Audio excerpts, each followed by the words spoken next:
On Christmas Eve, Jonathan granted his employees a day off and decided to work by himself. As he went about his day, he noticed a pregnant girl wandering aimlessly outside his workplace. Moved by compassion, he offered her a place to stay. However, when he saw the picture on her phone and learned the truth about her situation, he was confronted with a harsh reality he had hoped to avoid. Jonathan never thought about his future as a young man. He lived in the moment, and as an adult, he knew he didn't want to work for someone else. Therefore, he raised enough money and bought a gas station. Meanwhile, his love life was carefree and fun. He was the perpetual bachelor, but he was honest about it too. All the women he dated knew this about him, although a few tried to change his mind. None could. He loved his freedom too much. But it was a cold night in New Jersey, and he had given all his employees the night off so they could be with their families on Christmas Eve. Jonathan didn't have his own family. Both his parents passed, and his only brother lived in Europe. They never talked at all, so it was like he had no one else in the world.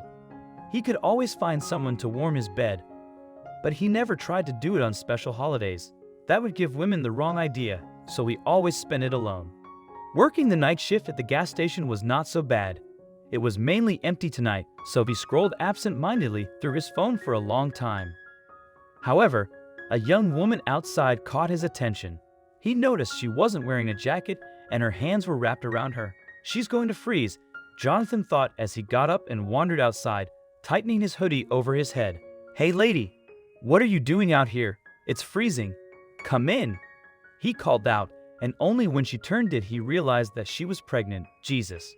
"Thank you," the girl said when she got closer and entered the gas station store, blowing into her hands.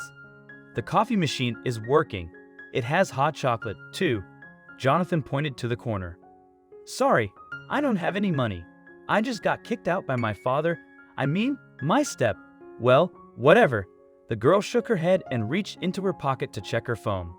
"Pick whatever you want. I own this place," Jonathan insisted, and the girl nodded. She picked hot chocolate and drank it slowly as if it was the best delicacy ever. But her head went up unexpectedly. "Can I use your bathroom?" "Sure.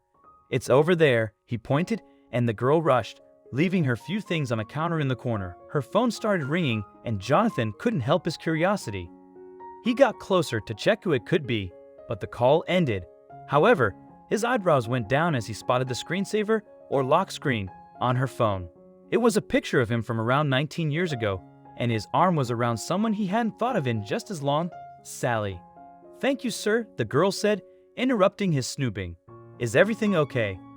"Oh, you just got a call," but they hung up, Jonathan said, shaking his head. He thought about ignoring what he had just seen but couldn't. "I saw the picture you have on your lock screen." May I ask why you have that picture?" The young woman frowned at him. "Because it's my phone." "I don't know," she shrugged, weirded out. "Look, I'm not a weirdo or anything. That's a photo of me," Jonathan revealed, pulling his hoodie down. The girl's eyes widened as his face was clearer in the harsh white light of the store. Granted, he was 20 years older than the man in the photo, but it was unmistakably him. Also, if you've not done so already, please subscribe to our channel and click that notification bell to get inspired by these animal stories every day. Now, back to the story. Still, the pregnant woman was not sure. "Really? That's impossible," she said, grabbing her phone and opening the picture. Her eyes went back and forth as she confirmed what Jonathan had said. "Wow. Now will you tell me why you have it?" he continued. "Do you remember the woman in the photo?" The girl avoided his question. "Yes, that's Sally. She and I dated many years ago," he nodded impatiently. "Sally was my mother, and until her death a few months ago, I thought the man who had raised me was my biological father." "He did too," the girl muttered bitterly. Jonathan's heart started beating quickly as if his subconscious had already deduced the truth that his brain had yet to hear. "My mother revealed on her deathbed that someone else was my father and gave me a picture of him. This one." The girl lifted her phone slightly and shook it. "So, if you're the man in this photo, that means you're my real father." Jonathan couldn't move. His world changed. He remembered Sally as the only woman who almost got him to consider marriage. But it was hopeless. He didn't want that. But her words from long ago finally made sense. If you won't marry me in my situation, I'll need to find someone who will. I need someone by my side and fully committed, Sally had told him during their breakup. What situation? We're young. Why do we have to add legalities to things? Let's just enjoy ourselves. Jonathan had scoffed at the worry on her face. However, now he understood that she had been pregnant and needed someone. The pregnant girl stared at him as he was frozen, quiet, and stoic in front of her. So, it's true then.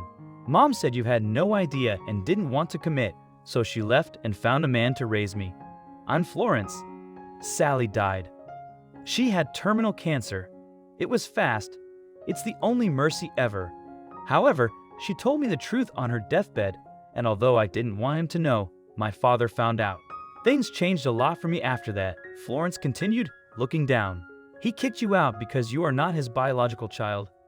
It's partly that and partly that he just noticed my belly, Florence replied, wetting her lips.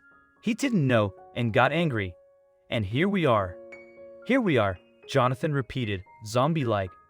I'm sorry. I can't believe this is happening. Don't worry. I don't want anything. I'm moving in with a friend, but she's out of town for the holidays, so I was out of options for this weekend, Florence said. Her face was sincere. Although fate had somehow brought her to his gas station, she honestly didn't want anything from him. But looking at her freezing, tiny self, seeing her belly, and hearing about her current situation made Jonathan want to protect her. Therefore, he took his hoodie off and wrapped her in it. Here, what do you want to eat? We have ramen, hot dogs, and other stuff. Not the most nutritious for a pregnant woman, but you're probably hungry, right? He offered and started moving around. Sir, really? I'm not asking for anything, Florence repeated, shaking her head and raising her hand. Please, let me help. For now, Jonathan said quietly. At least tonight. Let me help tonight. Florence looked into his eyes for a few seconds and nodded. Jonathan offered her his more comfortable chair behind a cash register and prepared some ramen for her. He sat nearby and ate some ramen silently. They didn't speak for a while until he said, "Call me Jonathan, not sir." "Oak," she responded, focused on her food. Jonathan nodded and offered a small grin, uncertain of what the future held for him and his unexpected guest.